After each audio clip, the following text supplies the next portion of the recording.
Y es cierto, y es cierto. Respiráis derecho internacional privado. A mí hay una película que me encanta, cada vez que lo digo, porque la gente se ríe de mí, pero seguro que la habéis visto y a lo mejor decís que no la habéis visto para no demostrar que sois gente sensible y estas cosas, ¿no?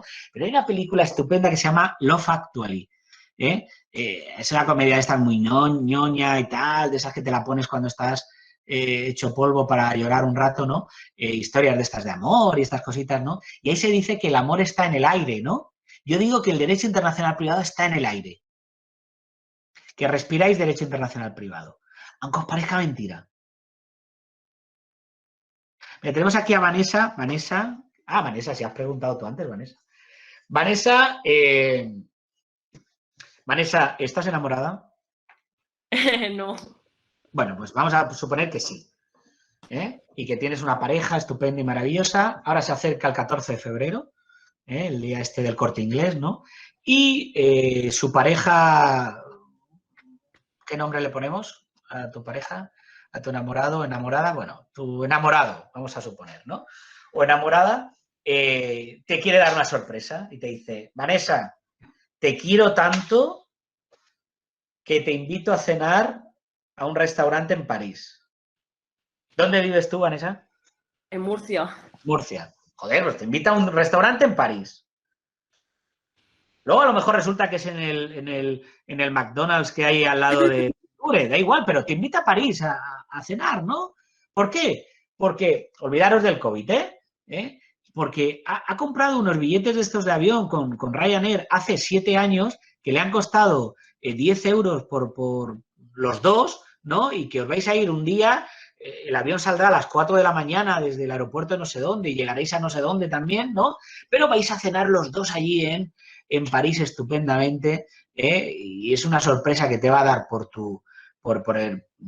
la fiesta esta del amor del 14 de febrero maravillosa, ¿no? Bueno, imaginaros que llegáis al mostrador del aeropuerto en este caso de aquí, de Alicante, ¿no? La Alteta Alicante. Con vuestros billetes que los habéis sacado hace no sé cuánto tal, llegáis allí, ¿no? Lo habéis impreso para ahorraros el dinero de tal, no sé qué, llegáis. No, mire usted, es que hay que pagar un suplemento de 30 euros por persona. Hombre, ¿cómo tal? Bueno, lo pagáis. Bueno, es que no, la maleta, ¿va a facturar usted una maleta? Tiene que pagar, no sé, tal. Es que lleva usted 2 piezas de equipaje, tiene que no sé, total. Imaginaos que además llegáis a París y en vez de llegar a la hora que correspondía, llegáis 4 horas más tarde. Imaginaros, Vanessa y tu enamorado o enamorada, que decidís demandar a Ryanair. ¿De acuerdo? Eso es derecho internacional privado. Ryanair es una empresa que tiene su domicilio en Irlanda. ¿Vale? El derecho internacional privado os enseñará, y le enseñará a Vanessa, que por mucho que el demandado esté domiciliado en Irlanda, como es el caso de Ryanair, como Vanessa es una consumidora, Vanessa y su pareja son unos consumidores, ellos van a poder demandar a Ryanair en Murcia. Reglamento Bruselas 1 bis. Y que la ley aplicable para resolver el conflicto, el incumplimiento del contrato que tenía Ryanair con vosotros, es decir, llegar a tal hora, respetar el precio, etcétera, etcétera, ¿de acuerdo? Se resolverá conforme a la ley española. Eso es el derecho internacional privado y eso lo resuelve el derecho internacional privado. Es decir, no es una materia tan ajena a lo que vosotros podáis considerar, ¿no? Es cierto, como os decía, que es una materia que uno lo ve derecho internacional privado en tercero de carrera y uno, digamos que le entra cierta confusión, ¿no? Grado de confusión. Mirad, el concepto de derecho internacional privado lo acuña un juez estadounidense en el año 1834, lo voy a poner por aquí por el chat, era James Story. A ver si me lo pongo aquí bien. ¿Vale? 1834, si no recuerdo mal. Vale. En el caso español, por primera vez se habla de derecho internacional privado en el título preliminar del Código Civil. la reforma del 74, ¿no? De hecho, si cogéis el título preliminar del Código Civil, que son los artículos 8 y siguientes, del 8 al 12 en particular, comprobaréis que la denominación que se le da a los artículos 8 al 12 es normas de derecho internacional privado. Año 74, ¿de acuerdo? Os decía que induce a confusión porque tres ideas importantes que debéis de tener claras. Primera, el derecho internacional privado, todo esto que estamos diciendo en esta primera lección y en la lección siguiente, la lección 2, para mí son los cimientos del derecho internacional privado. El objeto, el concepto, el contenido, los presupuestos, las fuentes, es la base. Es decir, esto hay que sabérselo sí o sí. ¿De acuerdo? Es decir, no porque te lo pregunte o no te lo pregunte, ¿no? Sino porque hay que conocerlo, ¿vale? Eso se corresponde en los materiales, las primeras páginas, yo lo que hice fue dejarlo ahí reflejado, ¿vale? Son las páginas 15 a 26, Son 11 paginitas, que es que no es mucho, ¿vale? Pero es una muy breve introducción a lo que es el derecho internacional privado, un poquito para que vuestra cabeza se asiente bien en lo que es nuestra materia, ¿de acuerdo? Pero con las ideas que os voy a dejar aquí recogidas y en la siguiente sesión, cuando abordemos la lección 2, yo creo que lo vais a tener suficientemente claro, ¿no? Os digo, tres ideas en cuanto a lo que es la denominación. Mirad, uno, el derecho internacional privado, lo he dicho antes, no es internacional. Es decir, no es una parcela del derecho internacional público. Acordaros cuando estudiasteis Derecho Internacional Público, en segundo de carrera. Y fundamentalmente, ¿qué estudiabais? Venga, que alguien se manifieste. Cuando estudiabais Derecho Internacional Público. Venga, ¿qué era lo fundamental, lo principal? ¿Todo giraba en torno a qué? A los estados. ¿Alguien ha dicho algo? Ah, muy bien. A los estados, ¿verdad? Las relaciones entre sujetos de derecho público, estados, organizaciones internacionales. ¿Cuál era la norma o cuál es la norma fundamental, básica, imprescindible en derecho internacional público? Al que le dedicaréis seguro muchísimo tiempo de estudio. Tratados. Los tratados, los convenios internacionales, ¿verdad? Bien. En el caso del derecho internacional privado, los convenios, los tratados, son una de las normas que utilizamos para resolver situaciones privadas internacionales. En el accidente de circulación por carretera que ha tenido María Dolores con el conductor marroquí, yo he dicho que la ley aplicable la vamos a determinar conforme, y he dicho así muy rápido, al convenio de la Haya sobre ley aplicable derivada de la responsabilidad, ley aplicable relativa a la ley aplicable para la responsabilidad derivada de accidentes de circulación por carretera. Convenio internacional. Sin embargo, la competencia judicial la ha determinado con un reglamento europeo. Luego, los convenios internacionales, los tratados internacionales, son una de las fuentes del derecho internacional privado, pero no la principal, insisto. Para nosotros, las principales fuentes del derecho internacional privado son las normas de la Unión Europea. Ya lo veréis. Porque por su importancia, por su jerarquía, por su preferencia, están siempre por encima del resto ¿de acuerdo? La jerarquía de fuentes en derecho internacional privado es clave, fundamental. Esto anotarlo por ahí, en algún folio, donde sea, ¿vale? Mirad, en derecho internacional, y así avanzamos a algún concepto. En derecho internacional privado, nosotros tenemos normas de tres orígenes distintos, ¿vale? Origen, me refiero al origen normativo, Al origen normativo. Tenemos normas de origen institucional o comunitario, esas son las normas comunitarias, el derecho de la Unión Europea. Bueno, decir régimen comunitario no está bien dicho porque es régimen de la Unión Europea, ¿vale? Pero bueno, régimen institucional o de la Unión Europea. Esas normas, por un lado, ¿vale? Sobre todo, ya lo he dicho, a raíz del año 97 con reforma de Ámsterdam. En segundo lugar, las normas convencionales, es decir, los tratados, los convenios internacionales, bilaterales, multilaterales, que tienen que ver con el derecho internacional privado. A mí el convenio sobre los tratados, el convenio de Viena sobre los tratados, no me interesa absolutamente nada, pero sí el convenio de La Haya sobre accidentes de circulación por carretera. ¿Vale? Luego, convenios bilaterales o multilaterales que tienen que ver con problemas de derecho internacional privado, ¿vale? Y ahí tenemos infinidad, ¿no? Sobre todo en los años 70, 80, bueno, fue una eclosión tremenda de convenios internacionales, ¿no? Tenemos el de los accidentes de circulación, responsabilidad derivada de productos defectuosos, responsabilidad derivada de productos que caen del cielo, lo que queráis, no sé, transporte de mercancías, ley aplicable a obligaciones contractuales, el viejo Roma, el 80, bueno, Viena sobre compraventa internacional de mercaderías, bueno, lo que queráis, ¿no? Iremos desgranando, yo os iré presentando algún instrumento normativo, algún convenio, algún tratado, algún reglamento y luego iremos jugando con ellos, ¿de acuerdo? Y luego, finalmente, es decir, régimen institucional, régimen convencional y, finalmente, lo que yo llamo régimen autónomo. Que nadie me diga autonómico, que me lo como. Autónomo. Régimen autónomo. Son las normas de producción interna. Es decir, nuestro Código Civil, nuestra Ley Orgánica del Poder Judicial, nuestro Código de Comercio, nuestro texto refundido para la Ley de Defensa de Consumidores y Usuarios, nuestra Ley Orgánica de Protección de Datos y Garantía de Derechos Digitales.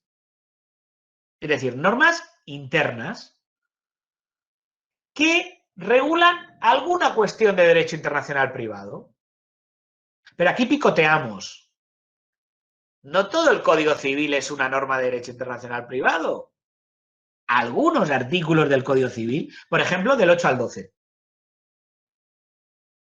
Por ejemplo. No toda la Ley Orgánica del Poder Judicial, reforma de 215, es una norma de derecho internacional privado. 21 y siguientes, sí. No toda la Ley Orgánica de Protección de Datos y Garantía de Derechos Digitales es una norma de derecho internacional privado. Los articulitos que regulan las transferencias internacionales de datos, sí. Algunos artículos. Yo recuerdo, muy amigo mío, fallecido, desgraciadamente a vosotros no habéis tenido la fortuna de que os diera clase, profesor José María Martín de la Leona, profesor de Derecho Procesal de esta casa, que falleció hace algunos años, muy amigo, muy buena gente, me decía siempre, dice, es que los de Derecho Internacional Privado habéis construido una asignatura robándole artículos a otras materias. Dice, yo todos los días me levanto, miro las normas de Derecho Procesal, digo, a ver qué me han quitado los de Derecho Internacional Privado. No es que le hayamos quitado nada, sino que nosotros, cuando no tenemos una norma institucional o comunitaria que están arriba, o no tenemos una norma convencional que están por debajo de las normas institucionales, tenemos que buscar una norma, llamamos de cierre. Es decir, tenemos que buscar una norma que nos ayude a dar solución al problema. Nosotros no podemos decirle a María Dolores, búscate la vida en el accidente de circulación por carretera que ha tenido. No podemos decirle, Vanessa, lo siento mucho, no sé dónde tienes que demandar a Ryanair. Tenemos que darle una solución. Aunque la solución sea, Vanessa, no puedes demandar en Irlanda. Pero ya le hemos dado una solución. Hombre, lo deseable es que le demos una solución que diga, Vanessa, no puedes demandar en Irlanda, pero si quieres puedes hacerlo en España. María Dolores, tienes que demandar en España, no puedes hacerlo en Japón o en Marruecos o en Francia. Es decir, que demos una solución completa, ¿verdad? Es decir, que al final digamos dónde hay que poner el dedo. Es evidente, ¿no? Pero el derecho internacional privado, la plenitud del sistema, que es una de las características de nuestro sistema, la plenitud implica eso, que siempre damos solución al problema. Y para poder dar solución a un problema necesitamos tener normas que nos ayuden a resolver el problema. Entonces, tenemos una riqueza normativa. Claro, somos la envidia del resto de materias. Derecho procesal son unos tristones con la ley de enjuiciamiento civil y 4 más. El derecho privado, el Código Civil para arriba, para abajo. El constitucional para arriba, la Constitución. La Constitución para nosotros es una norma más. Es una norma más. Oiga, es que una norma puede ser contraria a la Constitución. Pues mire usted, si hemos modificado la Constitución 2 veces y no ha pasado absolutamente nada. Por temas de presupuesto financiero y por temas de derecho al voto para ciudadanos de la Unión Europea. La Constitución española nuestra está en el cajón del régimen autónomo, la pone en la primera, pero en el cajón del régimen autónomo. Es decir, si un reglamento europeo, perdón, si la Constitución es contraria a un reglamento europeo, quien vence es el reglamento europeo. Si la Constitución es contraria a un convenio internacional, quien vence es el convenio internacional. Porque el régimen autónomo está abajo. Institucional, convencional y autónomo. Y dentro del autónomo me ponéis la primera, la Constitución. Venga. Y luego el resto. Este esquema se repite en cualquier foro o sede de análisis donde os encontréis. En el caso de María Dolores y Vanessa, nuestro foro, nuestra sede de análisis es España. ¿Por qué? Porque estamos estudiando Derecho Internacional Privado Español. Pero si esto fuera una clase de Derecho Internacional Privado en Italia, nuestro foro o sede de análisis sería Italia. Si estuviéramos en Francia, sería Francia.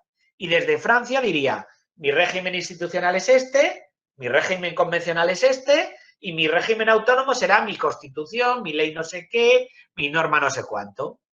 Este esquema de fuentes del derecho internacional privado lo repetís en función de el foro o sede de análisis. Nosotros todo lo vamos a ver desde España como foro o sede de análisis. Es decir, siempre os tenéis que poner las gafas españolas y tenemos que ser nacionalistas. Es decir, todo lo vemos desde la perspectiva española. Perdone, tengo una pregunta. Adelante. Se juzga entonces el hecho causante del conflicto, no la nacionalidad, ¿no? Por lo que he entendido antes. No. Bueno, ¿O dependerá del caso? Te aclaro. Y es importante, es decir, y esta idea tuya es importante. Mirad, permíteme que avance un poquito, Yolanda, y ahora lo enlazo con tu pregunta para que se entienda. He dicho, el derecho internacional privado no es internacional porque no es una parte del derecho internacional público. Primera idea. La riqueza que tenemos de fuentes, etcétera. Segunda idea. El derecho internacional privado no es privado al 100%. Ahora entro en lo tuyo, Yolanda, pero necesito explicar esto antes. No es privado 100%. ¿Por qué? Vosotros entendéis las relaciones privadas de tú a tú. Los billetes de avión que compra Vanessa y su pareja a Ryanair. Personas físicas frente a persona jurídica. El accidente y la reclamación que tiene María Dolores frente al conductor marroquí. Era persona física, persona física. O imaginaros la empresa localizada en Almansa que le vende zapatos a la que está localizada en Alemania, de persona jurídica a persona jurídica. Es decir, entendemos las relaciones privadas como relaciones entre personas físicas y o jurídicas. Bien, dar un salto más en derecho internacional privado. Primero os ha chocado eso de la pluralidad de normas. Segunda cuestión que os tiene que chocar. Mirar, relaciones privadas no solamente hacen las personas físicas y o jurídicas. También los sujetos de derecho público, vuestros queridos estados, organizaciones internacionales, también los sujetos de derecho público actúan como particulares. Y esos son también relaciones privadas. Esos son también relaciones privadas. Cuando una empresa de prestación de servicios de vigilancia contrata con la Universidad Miguel Hernández de Elche, la Universidad Miguel Hernández de Elche es un ente de derecho público. Y firma un contrato de prestación de servicios con la empresa de limpiezas. Están en una relación de igualdad, en una posición de igualdad, de tú a tú. Rige lo que se llama, y lo que habréis estudiado en Derecho Procesal, lo estudiaréis, el principio de igualdad de armas. Tenemos las mismas posibilidades de defensa uno y otro. Esto es lo que busca el derecho internacional privado. Relaciones de igualdad. Lo que llamamos relaciones horizontales. ¿Vale? Yo le vendo mi coche a Yolanda, Yolanda no me paga, demando a Yolanda. Pero Yolanda tiene las mismas armas para defenderse que tengo yo para atacarla a ella. A lo mejor Yolanda dice, yo no te he pagado porque es que el vehículo tenía un vicio, por ejemplo. O yo sí que te pagué, pero lo hice a través de un tercero, que fue el que me dijo que tal. Es decir, los dos estamos en una posición de igualdad. Pero en la misma posición de igualdad se encuentra, por ejemplo, la universidad frente a esa empresa de limpiezas, no, pero de vigilancia hemos dicho, si, por ejemplo, la empresa de vigilancia no cumple con el contenido del contrato. Y en la misma posición de igualdad se encuentra la empresa de vigilancia frente a la universidad si la universidad se demora en el pago de las cantidades que se han pactado mensualmente que, por ejemplo, se tienen que abonar, ¿no? Los sujetos de derecho público, aunque os parezcan mentiras, también actúan como particulares. Porque los sujetos de derecho público, lo voy a poner en el chat, pueden actuar de dos maneras. A ver. Aquí. Pueden actuar ejercitando lo que se llama el iure o ius gestionis y pueden ejercitar actuando lo que se llama el iure o ius impedi.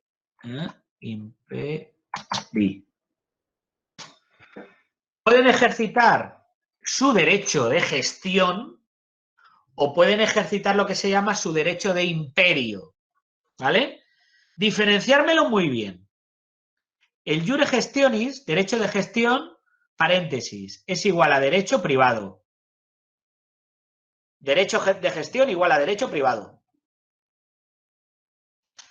Iure imperi o ius imperi, derecho de imperio, derecho público. Cuando hablamos de iure gestionis o iure imperi, el principio de igualdad de armas está presente.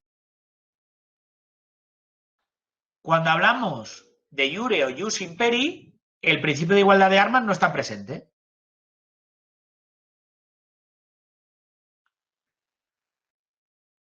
Cuando hablamos del iure o ius gestionis, hablamos de relaciones horizontales.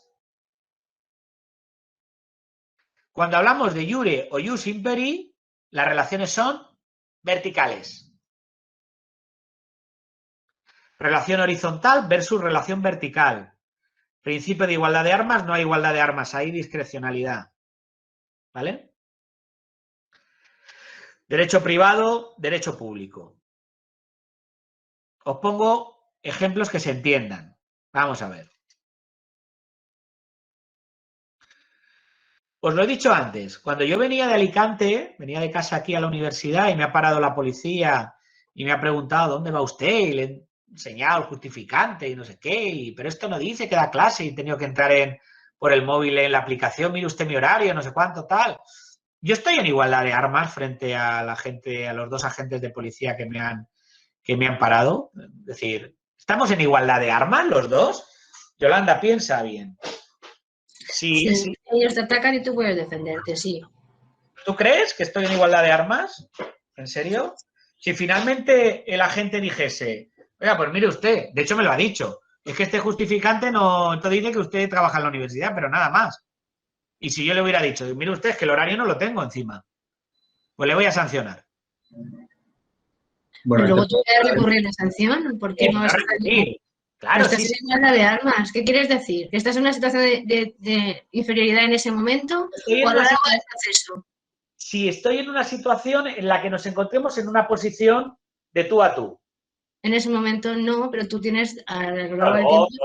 Claro, luego a posteriori, pero tengo que defenderme. Si tú hubieras tenido el horario, hubieras tenido el justificante, claro que no, estás en igualdad de armas. Otra cosa es que tú estés desprovisto de determinadas cosas que te van a justificar el por qué te has desplazado. Vale, te pongo otro ejemplo. Os pongo otro ejemplo. Yo quiero importar, por ejemplo, zapatos de China, ¿vale? Para importar zapatos de China o cualquier otro producto de China, cuando el producto va a entrar en territorio de la Unión Europea, hay que pagar una serie de aranceles, ¿vale? Los derechos de aduana, que se calculan sobre la base de el precio que has declarado en aduana y la partida arancelaria, es decir, en concreto el producto que vas a importar. Son zapatos, 10.000 euros en zapatos, esta es la partida arancelaria, eso es igual a un 0,5%. Más el IVA, que en este caso es un 21%, ya está. Yo tengo capacidad para negociar con la aduana y decirle, oiga, ¿cómo que un 0,5? Póngame un 0,2. No, Oiga, eso es imperativo, no puedes. me he traído Ahí. 7 contenedores. Y si finalmente, Yolanda, el agente me dice, mire usted, vale, continúe, pero le voy a poner la sanción. Y yo le digo, oiga, ¿cuánto es la sanción? 300 euros. Oiga, ¿no me lo puede dejar en 100? 125. Tengo No, capacidad para poder. Sin embargo, contigo, Yolanda, y tú conmigo, el caso del vehículo que te he vendido, que finalmente hay un vicio, o tú dices que hay un vicio, pero mi coche está estupendo, recién pasada la revisión, sí que podemos llegar a negociar extrajudicialmente y llegar a un acuerdo y decir, oiga, mira, yo te hago una rebaja y lo paramos aquí. Es decir, si os dais cuenta, en el ámbito del derecho público, derecho sancionador, derecho de aduanas, derecho tributario, ¿vale? Si Hacienda te pone una sanción, ¿qué vas a negociar con Hacienda? ¿Negocias las cuantías? Podrás negociar que se lo voy a pagar poco a poco. Puedo negociar que en vez de pagárselo en efectivo, se lo pago en especies. Pero poco más se hacía. Bueno, puede ir a los tribunales, evidentemente. Pero si finalmente aquí se ha dicho que hay que pagar X, es lo que hay, ¿no? Es decir, cuando yo estoy hablando de derecho financiero, tributario, fiscal, arancelario, sancionador, derecho penal, derecho público, la relación es una relación vertical siempre. La autoridad, el Estado está aquí porque al final, miren, la policía o llámalo, el agente de aduanas, pero al final es el Estado, ¿de acuerdo? El Estado está aquí y tú estás abajo. Sin embargo, cuando yo me encuentro en una relación horizontal, las partes se encuentran aquí. Estamos de tú a tú, ¿de acuerdo? Estamos de tú a tú. Pues en ocasiones, de tú a tú, quienes se encuentran en esa relación horizontal, sí que pueden ser sujetos de derecho público.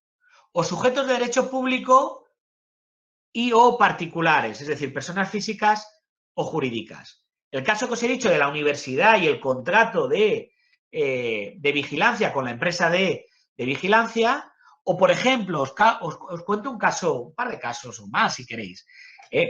Hace muchos años, año 93, si no recuerdo mal, un litigio que llegó a la Audiencia Provincial de Madrid. Finalmente se resolvió de forma favorable en la audiencia porque la sentencia del juzgado de primera instancia fue terrorífica. Paréntesis. Os vais a encontrar con muchas sentencias malas, malísimas a rabiar, y lo dejamos grabado, no pasa nada, por parte de jueces de primera instancia. No saben derecho internacional privado. Y esto lo veo yo todos los días. Lo sufro todos los días. Porque aparte de mi ejercicio como profesor, tengo mi consultora, mi despacho profesional, y lo sufrimos, porque no saben derecho internacional privado. Afortunadamente, las audiencias le dan un plus y, bueno, pues la Corte de Sabios del Tribunal Supremo mejor todavía, aunque la verdadera jurisprudencia en derecho internacional privado la hace el Tribunal de Justicia de la Unión Europea. Ya lo vais. Tiene su lógica. Veo aquí a Abel, o Abel Alfredo, o Alfredo, hola. Abel. Veo a Abel que dice que hace así asiente. Claro, porque he dicho que la gran mayoría de normas de derecho internacional privado son de la Unión Europea. ¿Quién interpreta una norma de la Unión Europea? El Tribunal de Justicia de la Unión Europea. Luego, la jurisprudencia del Tribunal de Justicia de la Unión Europea, fundamental. Me vais a escuchar montones de veces haceros referencias a sentencias del Tribunal de Justicia de la Unión Europea que han ayudado a construir las normas de derecho internacional privado. Y me vais a escuchar también pues criticar sentencias de los juzgados de primera instancia. Y algún ejercicio de esos vais a hacer vosotros, con alguna sentencia que os dé, ¿vale? Porque a veces digo, bueno, si mis alumnos tienen más conocimiento sobre la materia que un juez, también es cierto que la culpa no la tienen ellos. Ellos cuando se preparan su oposición para jueces, solo hay un tema de derecho internacional privado, de los tropecientos mil que tienen, que son los antecedentes históricos del sistema español de derecho internacional privado. la lección 2, que nos la ventilaremos en 10 minutos. Bueno, por lo menos ya tendréis un tema. Si alguien quiere preparar oposiciones, un tema ya lo llevaréis preparado y tal, ¿no? Pero con la historia no se ganan los pleitos, ¿eh? La historia nos sirve para entender las cosas, para amueblar nuestra cabeza, pero no para ganar los pleitos, ¿de acuerdo? ¿Vale? Bien, sentencia de la Audiencia Provincial de Madrid, año 93, septiembre del 93, si no recuerdo mal. Era un conflicto entre la Embajada de Dinamarca y un propietario, una persona física que era propietario de un inmueble. El caso fue el siguiente. El propietario del inmueble le arrienda a la Embajada de Dinamarca, bueno, pues un piso era, ¿no? Es decir, para que pudieran allí fijar la sede de la embajada. ¿Sabéis que embajadas, consulados, qué son? Extensiones de un estado, ¿eh? Esto cuando tengáis dudas, las películas. Hay que llegar a la embajada, ahí nos salvamos, tal. Esto es lo mismo. Una embajada al final es un estado, un sujeto de derecho público, ¿vale? Se firma el contrato de arrendamiento. Primer mes, la embajada paga, segundo paga, tercero paga. A partir del cuarto, la embajada no paga. El quinto no paga, el sexto no paga. El propietario se va a la embajada un día, toca allí a la puerta. Hola, buenos días, ¿está el embajador? Sí. Mire usted, quiere hablar con el embajador. ¿Qué le ocurre a usted? Oiga, que llevan ustedes 4 meses sin pagarme la renta. ¿Y esto qué es? Es que voy a tener que presentarles una demanda para que cumplan con el contrato de arrendamiento. Y le dice el embajador, yo soy Estado, demándame si quieres, porque soy inmune. ¿Os acordáis cuando en Derecho Internacional Público se hablaron de la inmunidad de jurisdicción y de ejecución? No puedes llevar nunca un Estado ante los tribunales. Y si hay un juez loco que admite a trámite una demanda, inmunidad de ejecución. No puedes ejecutar una sentencia contra un Estado, una organización internacional, en definitiva un sujeto de derecho público, ¿vale? Porque somos sujetos de derecho público, actuamos iure imperi. Bueno, el caso llega a los tribunales, el juzgado de primera instancia erróneamente le da la razón a la embajada, la Audiencia Provincial de Madrid afortunadamente le da la razón al propietario del inmueble y le dice, efectivamente, usted es Estado, pero usted aquí no está actuando iure imperi, está actuando iure gestionis. ¿Por qué? Porque me da igual que se llame Embajada de Dinamarca que Pepito García o que la empresa Maquinarias Torreblanca Sociedad Limitada. Están ustedes en una posición horizontal, en una relación de igualdad. Porque os pregunto, esto en clase, cuando yo lo pregunto todos a la vez, como si fuerais los niños del coro, ¿no? Es decir, ¿un contrato de arrendamiento es derecho público o privado? Que alguien se manifieste. Privado. Privado, sin ninguna duda. Luego, cuando el sujeto de derecho público actúa iure gestionis, es porque está ejercitando parcelas propias del derecho privado, civil o mercantil. Pasó, si no recuerdo mal, unos años después también con la Embajada de Colombia en Madrid y una empresa de servicios de limpieza. Lo mismo, el mismo caso. No pagaba la renta que habían pactado, tal, la cantidad que habían pactado, al final acaba en los tribunales. El caso tuvo que llegar a la Audiencia Provincial de Madrid y finalmente le dieron la razón a la empresa de limpieza. ¿Por qué? Porque un contrato de prestación de servicios de limpieza es derecho privado. Es derecho privado. Más difícil todavía. En ocasiones os vais a encontrar con que los dos sujetos son sujetos de derecho público, pero están actuando como particulares. Porque aquí os he puesto la embajada con la empresa, ¿de acuerdo? La embajada con el señor, ¿vale? Con la persona física. Pero a veces son dos sujetos de derecho público. A ver, vosotros sabéis que es el 12 de octubre, creo, ¿no? Cuando se celebra el Día de las Fuerzas Armadas, ¿no? Y entonces no recuerdo si lo siguen haciendo y tal, pero hay un desfile militar, ¿no? Y lo pasan por la televisión, una cosa estupenda y tal, ¿no? Hace unos años fue en España, perdón, en Alicante, y de hecho, al lado de la playa del Postiguet, lo que conozcáis Alicante, hay una bandera gigante española y tal. Eso es el homenaje que se hizo ahí, el desfile y tal, ¿no? Pero normalmente se hace en Madrid, Zaragoza, Valencia creo que se ha hecho alguna vez, tal, ¿no? Es el momento en el que sacamos todo nuestro potencial armamentístico a la calle y demostramos que somos los mejores del mundo, ¿no? Y luego sale la Legión con la cabra y todas estas cosas y tal, y nos reímos un rato y tal, y estas cosas, ¿no? Bueno, el año pasado no nos reímos, que acordaros el paracaidista este que se quedó ahí enganchado, creo que fue y tal, y hubo ahí un problemón con el hombre, Bueno, hace unos años, esto fue en Zaragoza, ¿vale? Y España quería demostrar ese potencial que tenía armamentístico sacando un modelo de helicóptero, que eso era iba solo, es decir, eso era una cosa maravillosa, ¿no? Era un modelo de helicóptero que le habíamos comprado, me parece que eran unos americanos, pero el problema es que no llegaron a tiempo para el desfile de las Fuerzas Armadas. Entonces, los portugueses nos tuvieron que dejar los helicópteros. Y en el desfile, los helicópteros que sacamos eran los portugueses, aunque le pusimos la bandera ahí española y nadie se enteró de la película, ¿no? Los portugueses nos dejaron los helicópteros a cambio de una renta. Contrato de arrendamiento. Contrato de arrendamiento entre el Estado portugués y el Estado español. Lo mismo me da que el helicóptero se lo hubiera alquilado el Estado portugués al Estado español que el Estado portugués a Abel, perdón, te iba a cambiar el nombre ya, Abel. O que Abel me alquilara su helicóptero a mí. ¿De acuerdo? Están los dos en una posición de igualdad, porque un contrato de arrendamiento, en este caso de un helicóptero, es derecho privado. Punto. Mira, Portugal, hace unos años ocurrió un caso muy curioso, año 2017, si no recuerdo mal, marzo, abril del 17.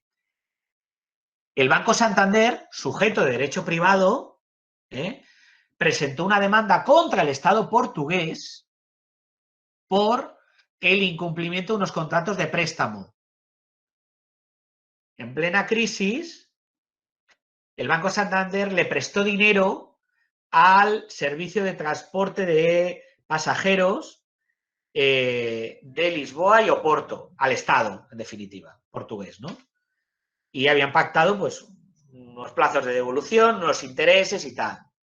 Total, que Portugal no quería devolver el dinero conforme a esos intereses que se habían pactado, el Santander se cabreó y decidieron que iban a acudir a los tribunales y presentaron la demanda.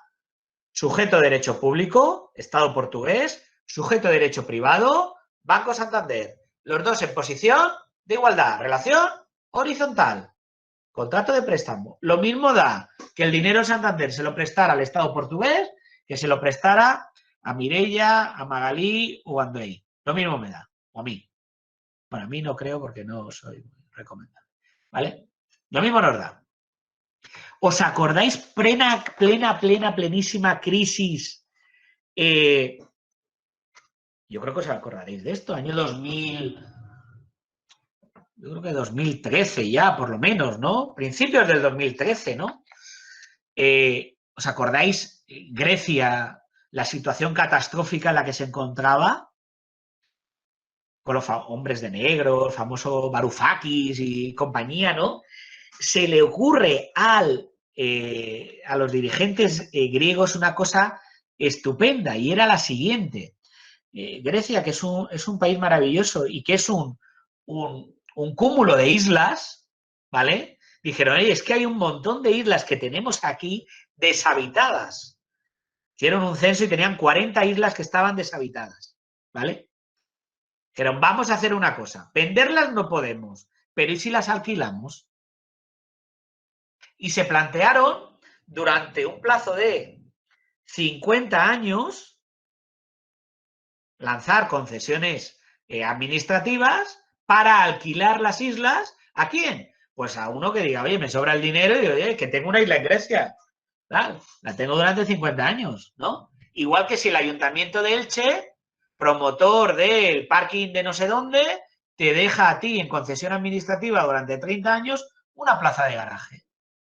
Estamos hablando de ¿qué? De un sujeto de derecho público, Estado griego, con un sujeto de derecho privado, un particular, persona física o persona jurídica.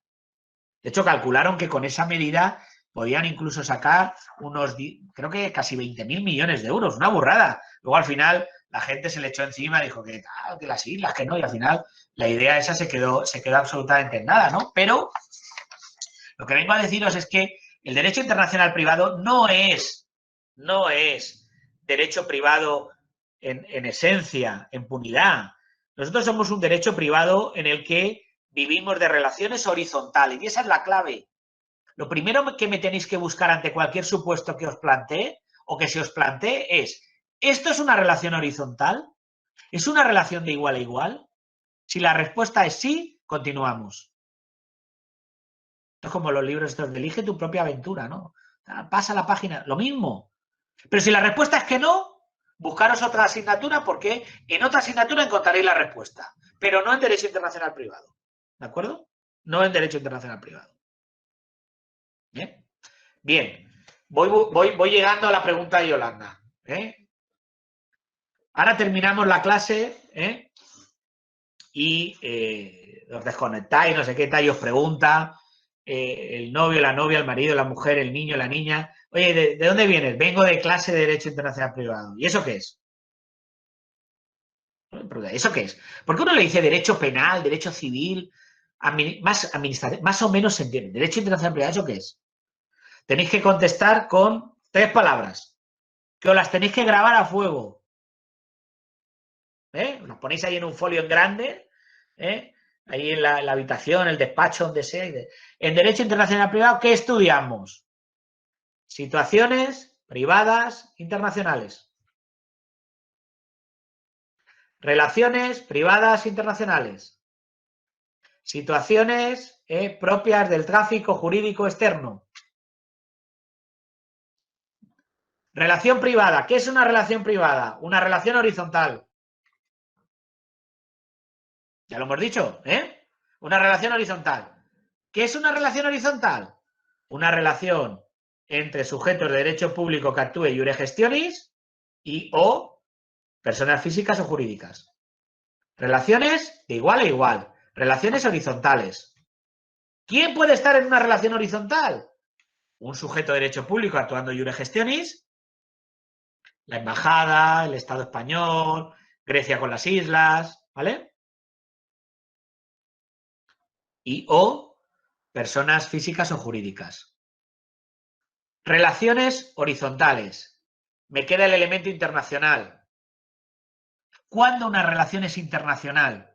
Y ahora voy con lo que has preguntado, Yolanda. Has hablado de la nacionalidad, el lugar, tal. ¿Cuándo una relación es internacional?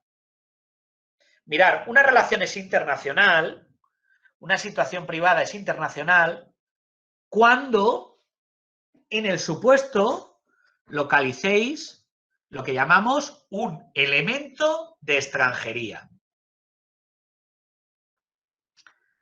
O como dijo el Tribunal Supremo en el 85, un dato de extranjería. Elemento o dato de extranjería. La relación es privada cuando es horizontal y es internacional cuando hay un elemento o dato de extranjería. Bien. Es importante entonces que sepamos identificar elementos de extranjería, porque identificar una relación horizontal ya sabemos hacerla. Derecho privado, iure gestionis, ¿vale? O personas físicas y o jurídicas. ¿Qué es un elemento dato de extranjería? Yo hace un momento os he dicho que, y necesito que me lo recordéis vosotros, que nuestro foro SED Análisis, ¿qué es? ¿Cuál es? Voz alta ahí todo. España. España, una grande y libre. España. Nuestro foro SED Análisis es España. Lo que es un elemento dato de extranjería. Todo aquello que no os suene a español. Esto no lo vais a tener así escrito en ningún libro. pero va a estar en el vídeo y del YouTube este. O me van a poner a parir. Pero bueno, da igual, no pasa nada. Estamos para eso. Luego ponerme algún comentario cuando os ponga ahí en el canal este YouTube, ponerme algo. El profesor me encanta, tal, no sé qué, las cosas. ¿Vale? Todo aquello que no suena español. Porque estamos en España. Acordaros. Derecho internacional privado español. ¿Vale? Entonces tenéis que buscar un dato o elemento que no suene a español. ¿Cuáles son los dos datos o elementos de extranjería clásicos? Clásicos, ¿eh? Os lo digo yo, no hace falta que lo digo yo. La nacionalidad, sobre todo en el caso de las relaciones personales, ¿vale? Y el domicilio, residencia habitual o sede social, en el caso de las relaciones patrimoniales, ¿vale? Nacionalidad y domicilio o residencia habitual o sede social. Hago otro pequeño paréntesis, y avanzo un concepto. Antes hemos avanzado el tema del sistema de fuentes, régimen institucional convencional autónomo, y ahora quiero avanzar otro concepto. He dicho relaciones personales, relaciones patrimoniales. Ese concepto en derecho internacional privado hay que dejarlo muy claro. Hay que dejarlo muy claro. Nosotros en derecho internacional privado somos muy simplistas, que no simples. Somos muy simplistas. Tratamos de simplificar las cosas al máximo. ¿Y qué significa simplificar en derecho internacional privado? Mirad, relaciones patrimoniales, no porque lo hayamos dicho nosotros, sino porque lo ha dicho la jurisprudencia del Tribunal de Justicia, entonces de las Comunidades Europeas, hoy de la Unión Europea. Relaciones patrimoniales son los contratos, las obligaciones contractuales, que vuestra imaginación vuele, contratos de compraventa, agencia, distribución, franquicia, joint venture, prestación de servicios, investigación y desarrollo, transferencia de tecnología, lo que queráis, ¿vale? Te cambio una cosa a cambio de un precio o sino que lo represente, ¿de acuerdo? Las obligaciones contractuales, la responsabilidad civil extracontractual. A María Dolores el coche, el conductor marroquí se lo ha dejado hecho polvo. ¿Qué quiere María Dolores del conductor marroquí? Que le pague la reparación del vehículo. Es que han atropellado los dos a la japonesa que estaba haciendo autostop. ¿Y la japonesa qué quiere? Que la indemnice. María Dolores y el otro conductor. ¿Vale? Responsabilidad civil extracontractual.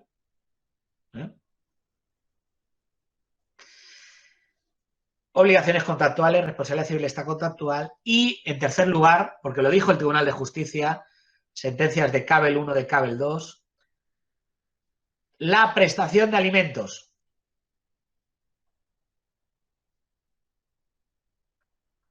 Porque si yo estoy casado con Mireia y tenemos un niño maravilloso y después nos divorciamos los dos y Mireia me pide a mí una pensión de alimentos, ¿realmente qué me está pidiendo Mireia a mí? ¿Qué me estás pidiendo, Mireia? Esto. Dinero, ¿verdad? Carácter pecuniario que tiene la prestación de alimentos. Luego, al final, entonces, ¿realmente qué estamos hablando? Estamos hablando de relaciones que tienen un carácter pecuniario. Pecuniario. ¿Vale? En las obligaciones contractuales, la responsabilidad civil extracontractual y la prestación de alimentos. Pues no complicaros la vida. Todo lo que no sea un contrato, una responsabilidad extracontractual o una prestación de alimentos será una relación personal. ¿Qué es patrimonial en derecho internacional privado? Contratos, extracontractual, prestación de alimentos. ¿Qué es una relación personal? Lo que no es patrimonial. No complicaros. Oiga, una sucesión, pero es que la sucesión, claro, es una herencia que hay un dinero que está personal. No estoy diciendo que no tenga un contenido económico la relación, ¿de acuerdo? Sino lo que quiero es que tengáis un criterio para poder identificar qué norma es la aplicable. Porque las normas de derecho internacional privado las tenemos organizadas en función de relaciones personales o patrimoniales. Está claro que una herencia tiene un contenido económico claro. Está claro que un divorcio tiene un contenido económico claro. Una separación judicial. Es evidente. Pero, a los efectos de, a posteriori, delimitar el instrumento normativo aplicable, estamos hablando de una relación personal. ¿De acuerdo? Entonces, ese concepto dejároslo ahí apuntado porque, como quiero con vosotros empezar a trabajar un sistema de resolución de casos y que lo hagamos en plan Barrio Sésamo, A, B, C, tal, habrá un paso al inicio que os diré, ¿esto es personal o patrimonial? Y te diré, patrimonial es contrato extracontractual, alimentos. No, es una herencia personal. Ya está, olvidaros. ¿Vale? No pensar más allá. ¿De acuerdo? Hacer un acto de fe conmigo, que tiene su sentido. Luego ya os puedo asegurar que cuando terminemos el curso todas las piezas han encajado. Y entonces diréis, ¿se ha acabado ya esto? Ay, si queremos internacional privado 2, 3, 4, 5. Pues no, solo tenemos uno. No hay más. Luego nos podemos ver si queréis y será... Estoy deseando tomarme un café o una cerveza con alguien porque esto es horrible. Bueno, nos centramos. Relación horizontal. Elemento de extranjería. Y he dicho, nacionalidad para las relaciones personales, domicilio, residencia habitual o sede social para las relaciones patrimoniales. Dos cosas que tengo que aclararos. Primera, nacionalidad. Tenéis que dar por bueno el artículo 1 de la Ley de Extranjería. ¿Qué dice el artículo 1 de la Ley de Extranjería, la Ley 4/2000? Extranjero es aquel que no tiene nacionalidad española. Luego, tan extranjero es el ciudadano de nacionalidad peruana, el ciudadano de nacionalidad rusa, el ciudadano de nacionalidad británica, como el portugués, el griego, el alemán o el francés. ¿De acuerdo? Esto no tiene nada que ver, permitirme, con cuál es el régimen jurídico que se le va a aplicar al francés, al portugués, al británico o al peruano o al ruso. Está claro que un peruano, un ruso, el británico dejármelo ahí en el limbo porque todavía no tenemos claro qué hacemos con ellos, ¿vale? Estamos ahí en un... No sabemos qué hacemos con... Esto es un desastre absoluto y los británicos, los hijos estos de la Gran Bretaña no se han enterado de lo que han hecho, Ya veréis cómo lo vamos a sufrir, ¿vale? En derecho internacional privado ya lo estamos sufriendo, ¿eh? Ya lo veréis cuando llegue el momento y al demandado lo pongamos en el Reino Unido, lo que nos va a tocar hacer con él, ¿vale? Pero bueno, está claro que a un peruano, a un ciudadano de nacionalidad rusa, a un colombiano, a un americano, a un canadiense, le vamos a aplicar lo que llamamos el régimen general de extranjería, que es mucho más restrictivo que el régimen jurídico que le vamos a aplicar a un ciudadano nacional de uno de los 27 Estados miembros de la Unión Europea o asimilados, ¿vale? Que son los del Espacio Económico Europeo. Suizos, noruegos, islandeses o los de ese país impronunciable que se llama Liechtenstein. Que no lo voy a escribir en el chat porque seguro que me equivoco, ¿vale? Estos de Liechtenstein sabéis los que son, ¿no? Un sitio pequeñito que jugamos de vez en cuando al fútbol con ellos, les metemos 15 goles, nos reforzamos en la moral española y para adelante, ¿no? Bueno, pues todos estos sujetos tienen un régimen jurídico mucho más privilegiado. Un portugués no tiene que venir con un visado para entrar en España, igual que un español no lo necesita para ir a Portugal o a Francia. Bueno, ahora estamos en una situación complicada y lo que digamos, olvidaros del COVID, por favor. Estamos en situación extra-COVID, ¿de acuerdo? Fuera del COVID. Out-COVID. ¿Vale? Bien. Pues olvidaros de eso. A los efectos del derecho internacional privado, tan elemento de extranjería es la nacionalidad del ciudadano francés como la nacionalidad del ciudadano peruano, ¿vale? Y he dicho nacionalidad, domicilio o residencia habitual, sede social. Bueno, a ver, no cogerme esa idea a pies juntillas. Es decir, que son los dos elementos de extranjería fundamentales, los más importantes. Pero os podéis encontrar en un supuesto en el que el elemento de extranjería no sea la nacionalidad o no sea el domicilio, residencia habitual o sede social. Quiero que vuestra imaginación vuele. Hoy en día, elemento de extranjería puede ser cualquier cosa, cualquier dato subjetivo u objetivo ajeno al foro español. En cristiano, todo aquello que nos suene a español. Porque pensar que la presencia de un elemento de extranjería en el supuesto lo que hace es una llamada a un derecho con mayúsculas, derecho como conjunto de principios, de normas, de reglas, ¿de acuerdo? Hace una llamada a un derecho ajeno al español. Cuando María Dolores ha tenido el accidente y he dicho, el conductor es marroquí, el vehículo está matriculado en Francia, son llamadas a Marruecos, llamadas a Francia, hay una japonesa haciendo autostop, Japón, y hemos tenido que coger el derecho internacional privado como herramienta y decir, un momento, la nacionalidad de la japonesa me da igual, la nacionalidad del marroquí me da lo mismo, la matrícula del vehículo francesa me da igual. Lo importante que es que el accidente ha ocurrido ¿dónde? En España. Los tribunales competentes son los españoles, ¿vale? Pero toda esa presencia de elementos de extranjería, matrícula del vehículo, nacionalidad del conductor, nacionalidad de la víctima, todo eso se convierte en un elemento de extranjería, que lo que hace es que la relación sea internacional, ¿de acuerdo? Que la relación sea internacional. Pero insisto, que la imaginación vuele. Imaginaros, Andrei, ¿qué nacionalidad tienes? Póngale ahí el micrófono. Soy de Rumanía. Bueno, pues eres español. Mireia, tú española, ¿verdad? De pura cepa. ¿De dónde eres Sí, tú? sí, sí. ¿De aquí, de Elche? De Santa Pola. Santa Pola, muy bien. Yo, el otro día estuve yo por ahí en Santa Pola. Oye, la gente no se pone la mascarilla por la calle, no sé lo que hacen. Un desastre.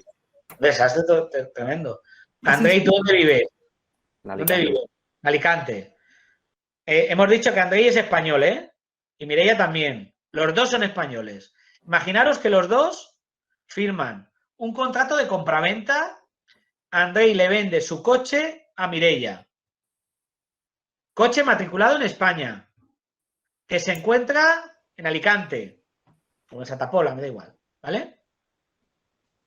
Que pactan que el pago se va a realizar en euros, que es la moneda que rige en el foro español, ¿de acuerdo?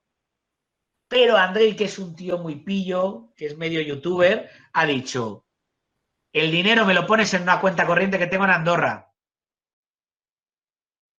Daros cuenta que el supuesto se está sonando todo a español. Nacionalidad de las partes, residencia de las partes, matrícula del objeto del contrato, moneda de pago. ¿Dónde tiene que cumplir la obligación principal que tiene Mireia, que es la compradora? En Andorra. Lugar de cumplimiento de la obligación, Andorra. Andorra no es España, la situación es internacional. Es una relación internacional. ¿Es horizontal? Os pregunto. Levantar así o decir no, ¿es sí o no? Sí. Sí. Los dos son personas físicas, ¿verdad? Ya está. Si queréis endulzamos el supuesto. Andrei ha dicho que es rumano. Nacionalidad de Andrei. Elemento de extranjería. Yolanda y el resto, fijaros, es una relación patrimonial, porque es un contrato. Bueno, me he adelantado, no lo he preguntado. Una relación patrimonial. La nacionalidad es elemento de extranjería. Es decir, no siempre la nacionalidad se va a encontrar o va a ser el elemento de extranjería clave en una relación personal. No tiene por qué ser así. Lo normal es que sea, ¿de acuerdo? Pero no tiene por qué ser así, ¿vale? Imaginaros que el vehículo que le vende Andrei a Mireia está matriculado en Rumanía. Matrícula del vehículo, otro elemento de extranjería más. Imaginaros que Andrei quiere que le pague Mireia en dólares americanos, otro elemento de extranjería más. Es decir, nos podemos encontrar con un supuesto en el que haya una pluralidad de elementos de extranjería, un festival de datos de extranjería, o solo haya un elemento de extranjería. Hemos superado, y yo soy de los que piensa que hay que superar ciertas posiciones doctrinales donde decían, es que el elemento de extranjería tiene que ser importante, clave, fundamental, y no basta con que sea uno solo. Mirad, olvidaros de eso. Basta con que solo encontréis un elemento de extranjería para calificar la situación de internacional. Ya está. Y activar el protocolo aplico derecho internacional privado. Parezco un vendedor de libros cada vez que enseño esto. Estoy hablando de las normas, entenderlo, las normas. ¿Vale? ¿Por qué? Porque muchas veces el elemento de extranjería os puede parecer ridículo, su presencia, pero las consecuencias derivadas de la presencia del elemento de extranjería son clave. Yo me recuerdo un caso hace muchísimos años, caso Dupont. Dupont era un tipo fantástico, era un ciudadano francés que hace muchos años contrata un viaje para ir a Granada. Granada es una ciudad maravillosa que, si no la conocéis, os la recomiendo, que debéis de visitarla en algún momento de vuestra vida, a ver si esto del COVID se acaba y nos vamos a Granada todos ahí de excursión. Y el señor Dupont lo que hace es contrata el viaje para irse unos días a Granada, ¿no? Y había pactado pues un viaje de estos combinado, ¿no? Donde salía de Granada, salía de Francia, llegaba a Granada, alojamiento, manutención, tal, visita a la Alhambra, al Generalife, no sé cuál, la ruta de la tapa, no sé qué. Bueno, bien. Llega el día antes de que empieza todo el jolgorio allí y paseando por Granada en una bodega, ahora ya no existen estas cosas, ¿no? Pero bueno, una bodega entra y se compra una botella de vino. Vino de este peleón español, pero que bueno, el hombre se gasta, eran en pesetas, al cambio no llegaba ni a 2 euros. Se compra la botella, dice, ahora me voy al hotel, me tomo ahí un sándwich y tal, y me pego 2 copitas de vino a dormir y mañana empieza el viaje, ¿no? Bueno, pues quien dice una copa, dice 2, dice 3, dice 4, que se toma toda la botella entera. Se va a dormir, medianoche se levanta ahí alterado, no sé qué, no me encuentro bien, ¿no? Total, que al final acaba hospitalizado. El vino no estaba en buenas condiciones. ¿Vale? Y los 10 días, o 7, o 8, o 5, que se los iba a pasar visitando Granada, se los pasa visitando el hospital de Granada, ¿no? Entonces, cuando sale del hospital de Granada, el buen hombre dice, bueno, voy a demandar a la bodega. Claro, voy a demandarle. Claro, fijaros, era un contrato de compraventa. De compraventa. El objeto del contrato era una botella de vino. No llegaba a 2 euros. Elemento de extranjería, claro que hay. La nacionalidad del señor Dupont, que era francés. ¿Vale? Claro, podéis decir, bueno, pero es que son 2 euros. ¿De verdad esto es una situación privada internacional que tiene que ser resuelta por el derecho internacional privado? Bueno, no quedaros en la presencia del elemento de extranjería. Quedaros en las consecuencias derivadas de la presencia del elemento de extranjería. ¿Qué le pasó al señor Dupont? Estuvo hospitalizado, por lo cual se pasó las vacaciones en el hospital.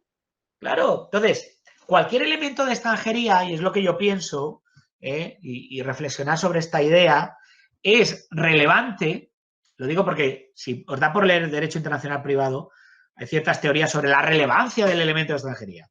Yo pienso que el elemento de extranjería es relevante per se o por las consecuencias derivadas de la presencia del elemento de extranjería.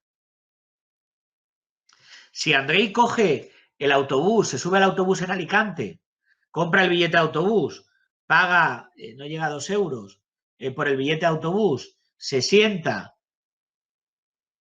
ahí y hace su trayecto y tal, eso, aunque os parezca mentira, es una situación privada internacional. Es un contrato que él ha firmado con la compañía de autobuses. Por eso le han dado un papelito, ¿vale? Que es la prueba del contrato.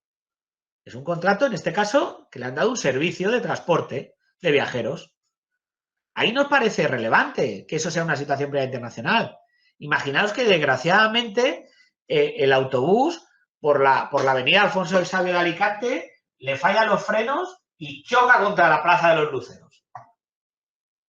Y Andrei sufre pues un esguince, rotura de no sé cuánto, etcétera.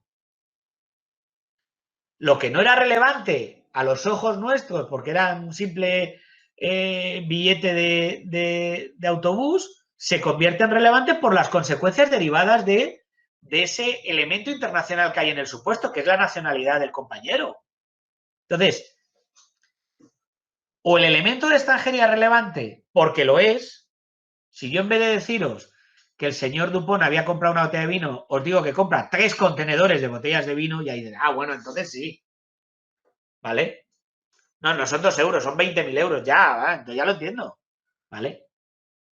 Es decir, o es relevante per se o por las consecuencias derivadas de la presencia del elemento de extranjería. ¿De acuerdo? ¿Vale? Entonces, siempre, primer paso que me vais a tener que dar, siempre es decirme si esto es derecho internacional privado. Y para saber si esto es derecho internacional privado, la relación tiene que ser privada e internacional. ¿Cuándo la relación es privada? Cuando es horizontal. Sujetos en posición de igualdad. ¿Vale? Ese principio de igualdad de armas que hemos dicho entre comillas, ¿eh? Iure gestionis en cuanto a sujetos de derecho público, personas físicas o jurídicas. Y que la relación sea internacional. Es decir, que haya un elemento de extranjería en el supuesto. ¿Cuántos necesito? Basta con uno. ¿Qué es elemento de extranjería? Todo lo que no sea español. Dato subjetivo u objetivo que no sea español. ¿De acuerdo? Daros cuenta, eso es el derecho internacional privado cuando os pregunten. Pregunta de trivia. ¿Qué es el derecho internacional privado? Relaciones privadas internacionales. ¿Cuándo una relación es privada? Cuando es horizontal. ¿Cuándo una relación es internacional? Cuando hay un elemento de extranjería. Lo primero que siempre vais a hacer es eso. Siguiente paso que daréis. Me diréis si estamos ante, ante una relación personal o patrimonial. Y ya sabemos cómo identificar relaciones personales o patrimoniales. ¿Se entienden las cosas? Mentir como bellacos. ¿Sí o no? Bueno, ¿os parece bien que demos las clases así? Sí, no, regular, paso de todo. ¿Sí? Sí. Vale. Bien, quiero aprovechar unos minutos para ahondar un poquito más en una idea. Os he dicho lo que es el derecho internacional privado, el concepto, os he dado el objeto del derecho internacional privado, las relaciones privadas internacionales. Yo creo que hemos justificado perfectamente la importancia que tiene el derecho internacional privado hoy en día. Hay toda una serie de factores, ¿no?, que nos llevan a que el derecho internacional privado se convierta en una materia. Isabel lo decía, ¿no? Dice, es que es muy importante el derecho internacional privado, cada vez más importante, sin ninguna duda, ¿no? Claro, fundamentalmente por este pluralismo jurídico que nos encontramos en la actualidad, ¿no? Vosotros sabéis que en el mundo mundial hay 247 estados reconocidos, que equivalen a unos 200 derechos diferentes, ordenamientos jurídicos diferentes, ¿vale? Ordenamientos jurídicos que a veces ven una realidad jurídica de la misma manera y otras veces, ven una realidad jurídica de otra manera. Nosotros aquí en España tenemos superado que si a Mireia y a mí nos va mal nuestra relación, nos podemos divorciar. No hay problema. Pero si Mireia y yo nos hubiéramos casado hace algunos años, por ejemplo, en Malta, Mireia, lo siento mucho, pero que hasta que la muerte nos separe, no cabe el divorcio. ¿Entendéis? La adopción. El concepto que nosotros tenemos de adopción, es decir, la idea de acojo a un niño o una niña, bueno, digo niño o niña porque generalmente hablamos de adopción igual a menor de edad, pero no tiene por qué ser así, ¿eh? O sea, Abel, puedes adoptar a una joven de 18 años sin problema ninguno, ¿no? O Yolanda, o un joven de 18 años o de 25 años sin ningún problema. Pero lo normal es que nos centremos en un menor de edad, ¿de acuerdo? ¿Vale? El concepto que tú tienes de equiparación, y el Código Civil así lo establece, ¿eh? La equiparación entre la filiación natural y la adoptiva, es decir, mismos derechos, mismas obligaciones, entre el hijo natural y el hijo adoptivo, lo que se entiende por adopción, el niño se queda dentro del núcleo familiar y tiene los mismos derechos y obligaciones que cualquier hijo natural. En otros países no es así. En Marruecos, lo que nosotros entendemos por adopción es lo que aquí se llama el acogimiento. El acogimiento al final, ¿qué es? La obligación que yo tengo de procurarte o cubrirte las necesidades básicas. El alojamiento, la vestimenta. Seguro que habéis escuchado, estos últimos años, desgraciadamente no, pero algún familiar, algún amigo, tal, es que vienen durante el verano unos nenes de no sé qué país y van a estar aquí con nosotros y lo llevamos, le hacen las revisiones médicas, tal, no sé qué. Eso es el acogimiento, ¿verdad? No genera vínculo con la familia. Pasa ese periodo, despides al nene, a la nena y ya está. Bien. Eso es lo que en Marruecos se entiende en la adopción, ¿vale? Por eso, daros cuenta, nunca iniciamos procedimientos de adopción de niños o niñas marroquíes. Las adopciones que se realizan de niños o niñas marroquíes son adopciones con niños o niñas marroquíes que se encuentran en España. ¿Por qué? Porque ya lo veréis cuando estudiéis filiación adoptiva. Lección, creo que es la 14, me parece, del programa. 14 o 15 del programa. ¿Por qué? Porque una adopción constituida en país extranjero, para que tenga efectos en territorio español, es necesario que se inscriba al niño o la niña en el registro civil. Y para la inscripción es fundamental que exista una equiparación entre la adopción en origen y en territorio español. Nosotros nos hemos dirigido durante muchos años, ojo porque España ha sido durante muchos años el país número 2 del mundo en adopciones internacionales, por detrás de Estados Unidos, ¿de acuerdo? Pero siempre nos hemos dirigido a los mismos países. China, algún país del este, América Latina. ¿Por qué? Porque son países donde el concepto de adopción ha sido el mismo que el concepto de adopción en territorio español, ¿vale? Cuando existe una discordancia entre lo que se entiende por una materia y otra por parte de diferentes ordenamientos jurídicos y hay un conflicto, alguien tiene que poner paz. ¿Quién es? El derecho internacional privado el que pone la paz. Los conflictos o los diferentes entendimientos en cuanto a lo que un país entiende por una cosa y otro por otra, ¿no? Se producen generalmente en materias personales, nunca en materias patrimoniales. Todos los derechos piensan y opinan que un contrato es lo que es, o que la responsabilidad extracontractual es la que es.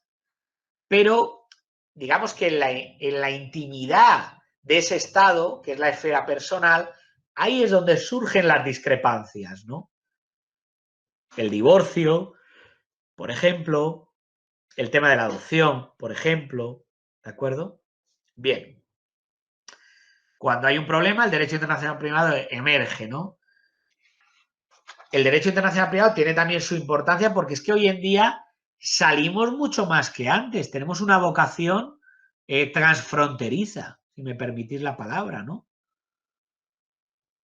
Hace años no nos podíamos plantear eso de salir fuera, viajar, no, me voy a cenar a París.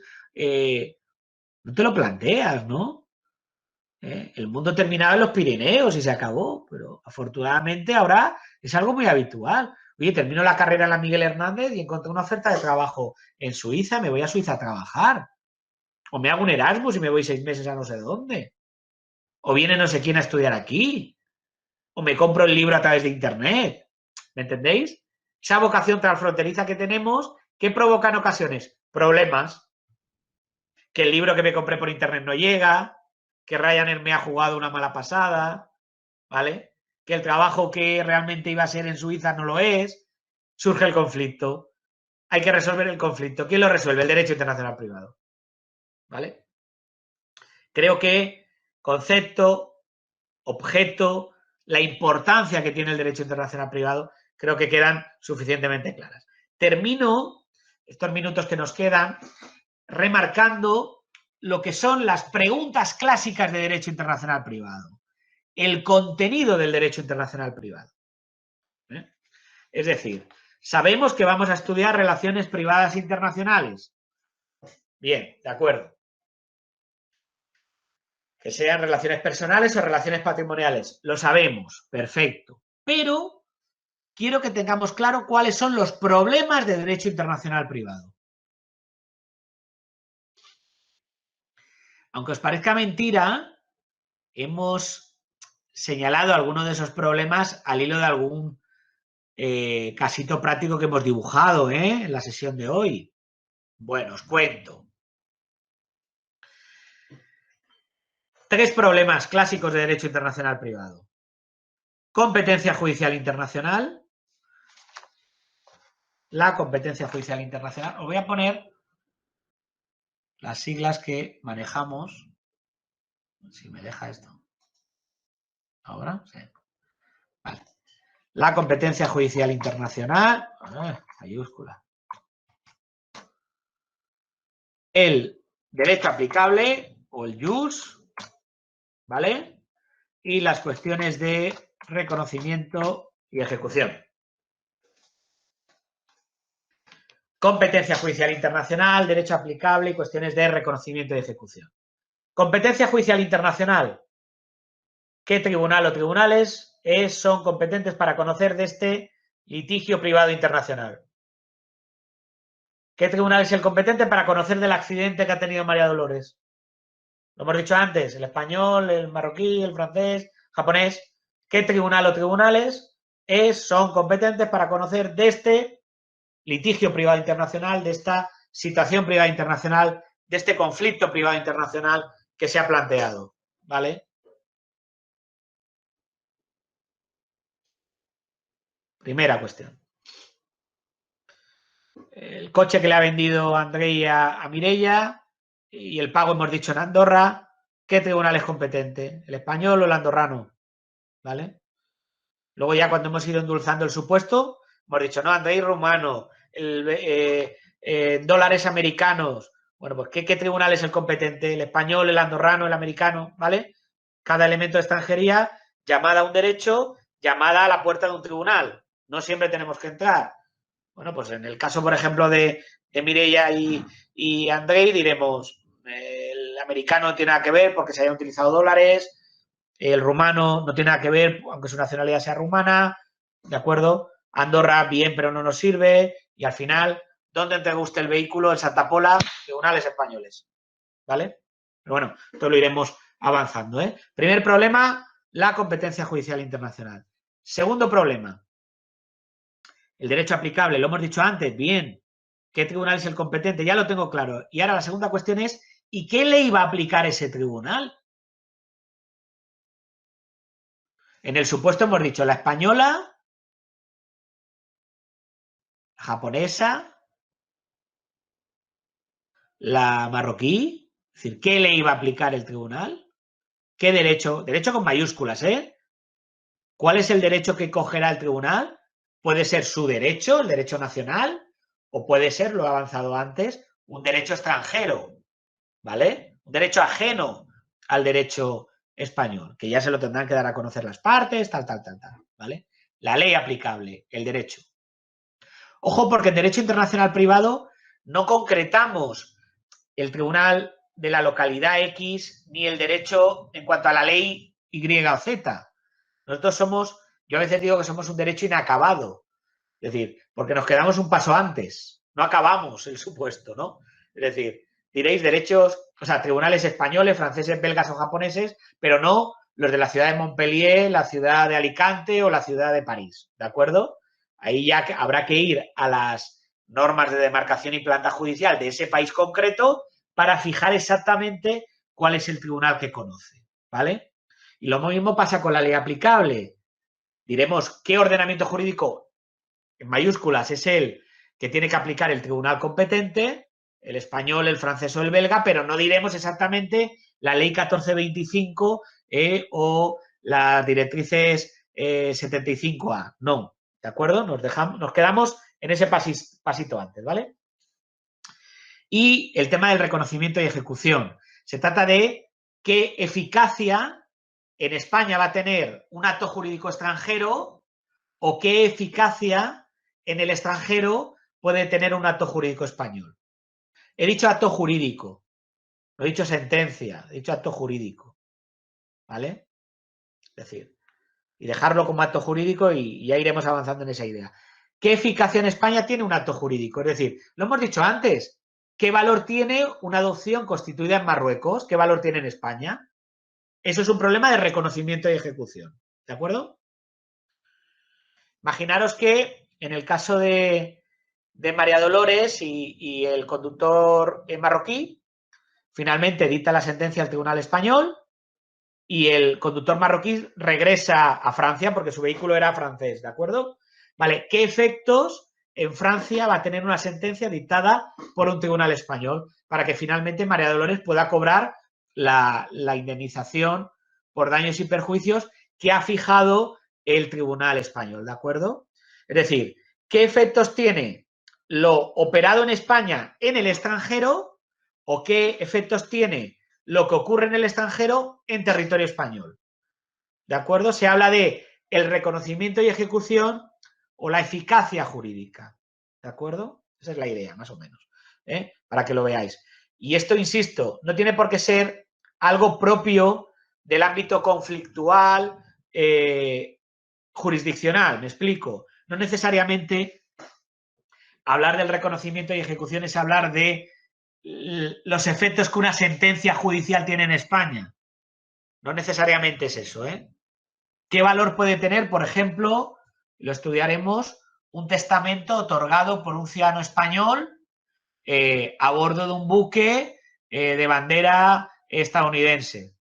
¿Qué efectos tiene en España ese testamento? Si el pobre hombre otorga testamento a bordo del buque y luego fallece.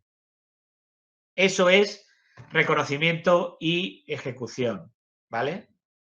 Mireia y yo nos casamos en Las Vegas, ella vestida de Marilyn y yo de Elvis. ¿Qué efectos tiene ese matrimonio celebrado por dos ciudadanos españoles en Estados Unidos? ¿Qué efectos tiene en España? ¿De acuerdo? Eso es jugar con el reconocimiento, hablar del reconocimiento y ejecución, ¿vale? Excluyo del derecho internacional privado, y no lo vais a ver en el programa de la asignatura, las cuestiones relacionadas con el derecho de la nacionalidad y el derecho de la extranjería, ¿vale? El derecho de la nacionalidad, adquisición, pérdida, recuperación, conservación y prueba de la nacionalidad española. Derecho de la extranjería, régimen de entrada, permanencia, establecimiento y salida del territorio nacional. Al derecho internacional privado no le interesa la solicitud de un visado por parte de un ciudadano estadounidense para venir a España a trabajar. Al derecho internacional privado no le interesa cómo puede adquirir la nacionalidad española un británico después del Brexit. Que no le interese no significa que el derecho de la nacionalidad y de la extranjería no sea una materia que clásicamente se estudie en derecho internacional privado, ¿vale? De hecho, yo trabajo mucho el derecho de la nacionalidad y de la extranjería. En el área trabajamos mucho el derecho de la nacionalidad y de la extranjería y es una asignatura que tenemos, por ejemplo, en relaciones laborales o en el grado en seguridad pública y privada. No está en derecho, no está en derecho. Y si quisierais cursarla, tendríais que iros o a seguridad pública o privada el año que viene, 100% online, grado 100% online, o a relaciones laborales un par de tardes a la semana, ¿no? Que la damos allí, ¿no? ¿Por qué no es derecho internacional privado en estado puro? Pensar. Son relaciones internacionales, pero ¿qué me falla? ¿No hablamos de gestión? Perdona, La Yolanda. relación vertical. ¿Por qué no hablamos de gestión? Efectivamente, porque esto es Jure Imperi. Efectivamente, Yolanda, efectivamente, Abel, porque estamos ante relaciones verticales. ¿Quién le concede el visado al estadounidense? El consulado de turno. ¿Qué es el consulado? El Estado. ¿Quién le dice que sí a la nacionalidad española al británico? ¿Lo decimos nosotros? No. se lo dice el Estado. Ministerio de Justicia, todo lo que tú quieras, pero al final es el Estado, ¿de acuerdo? Son relaciones internacionales, pero no son relaciones horizontales, son verticales. Y nosotros solo estudiamos relaciones horizontales con un elemento de extranjería. Bien, pues hasta aquí puedo leer como en el 1, 2, 3. Hoy hemos dibujado, y voy resumiendo ya un par de minutos solo, hoy hemos dibujado lo que es el derecho internacional privado, el concepto, el objeto, el contenido, ¿de acuerdo? Hemos remarcado cuál es la metodología que vamos a seguir a lo largo de esta asignatura. Yo os invito a todos a que apostéis por la evaluación continua, ¿de acuerdo? Porque creo que es una forma de aprender derecho internacional privado de una forma mucho más sencilla y de disfrutar el derecho internacional privado. Yo disfruto el derecho internacional privado, no sé si he conseguido transmitiros esa idea, ¿no? Las clases conmigo van a ser todas exactamente igual. Lo peor que llevo es estar sentado, porque si estuviera en clase estaría moviéndome para arriba y para abajo continuamente, pero bueno, lo vamos a hacer de esta manera, ¿no? Entonces, algunas cuestiones de orden finales, ¿no? Una, os pondré el anuncio en relación con el tema de los textos legales, ¿vale? Voy a ver si os daré la opción de que el que quiera venir aquí, que lo pueda recoger o que lo compre en la librería de su pueblo, donde le dé la gana, ¿vale? Y voy a buscar la opción de que se le mande a uno a su domicilio, ¿vale? Con los gastos de envío, que sean los mínimos, pero que os llegue, ¿no? Porque cuanto antes sí que me gustaría que os leáis las primeras páginas de los materiales, ¿no? Para establecer los cimientos. Mientras llegan los textos legales, os colgaré esas primeras páginas como material de la asignatura, ¿vale? No voy a hacer una fotocopia de mi propio libro. Alfonso, sí. Una pregunta, para recogerlo en la universidad ahora no se podría, ¿no?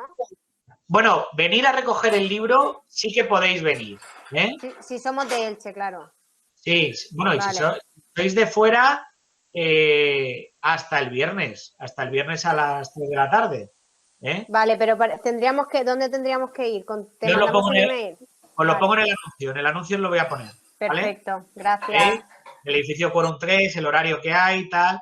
Eso sí, si venís aquí a recogerlo, dar el nombre y apellidos, ¿vale? Porque yo aquí tengo, creo que son 30 o 35 libros, no tengo más, no soy una librería andante, pero siempre le pido a la editorial que me mande unos pocos aquí, porque a veces tienen problemas. En Elche solamente hay una librería que tiene el libro, entonces es un coñazo. Para los que sois de fuera y sobre todo los del semi con viernes y sábados, nos da tiempo a ir al centro a recoger el libro, ¿no? Entonces, siempre los traen aquí y aquí lo hacemos la gestión, ¿no? ¿Vale? Entonces, os lo pondré en un anuncio. Y el que no, insisto, bueno, pues mandarlo para allá, ¿eh? Si sois varios, pues oye, estupendo, porque os ahorráis los gastos de envío, que son 8, 9 o 10 euros, ¿eh? Que es un dinero importante, ¿vale? Si podéis recogerlo, mejor, ¿vale? Y si no, haceros con el que queráis. Yo, de momento, las páginas esas iniciales os las voy a dejar redactaditas, no fotocopiadas, también para que los vayáis leyendo como materiales. Y os voy a colgar también unos casos prácticos, ya de esta lección 1, ¿vale? ¿Es la primera prueba de evaluación? No. Son unos casos que os voy a colgar, que quiero que los saquéis y quiero que me identifiquéis situaciones privadas e internacionales.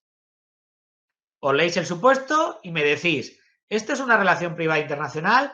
Sí, ¿y por qué? Es una relación privada porque Pepito y Fulanito están en una posición horizontal. Es una relación internacional porque hay un elemento de extranjería 2, 3 o 25. La nacionalidad de no sé quién, el domicilio de no sé cuánto, la matrícula de no sé qué. ¿De acuerdo? Eso lo resolvéis, y no entregármelo. Y el sábado próximo, que tenemos sesión, empezaremos la sesión resolviéndolo. Y haré lo de siempre, pediré voluntarios. Cuando no hay voluntarios, pues me tocará decir no sé quién, no sé cuál, ¿vale? Resolvemos eso y continuaremos la materia, ¿vale? Y ya la semana que viene os plantearé la primera prueba de evaluación. La semana próxima. Ya os la plantearé, ¿de acuerdo? Os daré información también del canal de YouTube con los vídeos y todo esto que hemos dicho. ¿vale? Y no sé, cualquier otra cosa que necesitéis, pues a través del correo electrónico me escribís sin problema. Delegado o delegada, tenemos delegado o delegada.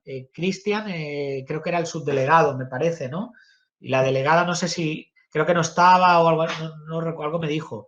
Pero bueno, a través, cuando tengáis delegado o delegada o quien sea, ¿no?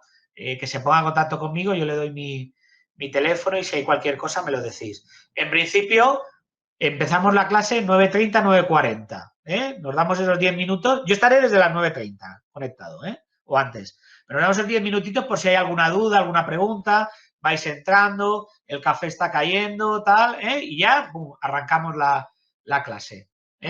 Y si a lo largo de la clase necesitáis que hagamos un parón, paramos, yo no tengo problema. Yo tengo cuerda y puedo estar todas las horas que queráis. Sé que vosotros pues os podéis cansar, lógicamente, ¿no? Y os agradezco mucho, de verdad, que estéis con la cámara conectada, porque por lo menos me hace sentirme un poquito más cerca, porque lo otro, ver cosas ahí apagadas y letras, es horrible. Es como si yo lo hiciera. Imaginaros que yo lo hiciera. Y yo me apago la cámara y estoy aquí dando la clase, aquí, ¿no? Bueno, aquí me estáis viendo en mi despacho, aquí dando la clase. Aquí no para de pasar gente que me mira raramente, ¿verdad? Estoy aquí tal, pero bueno, uno está aquí haciendo sus cosas, ¿vale? Nada más. Estoy muy feliz de verdad de dar clase en el SEMI después de tantos años, porque siempre he sido presencial y este año dije, no, quiero estar con los chicos y las chicas del SEMI. Me apetecía muchísimo. Lo malo es que no os doy en clase y no me veis ahí en acción y tal, pero bueno, os podéis imaginar un poco cómo son las sesiones.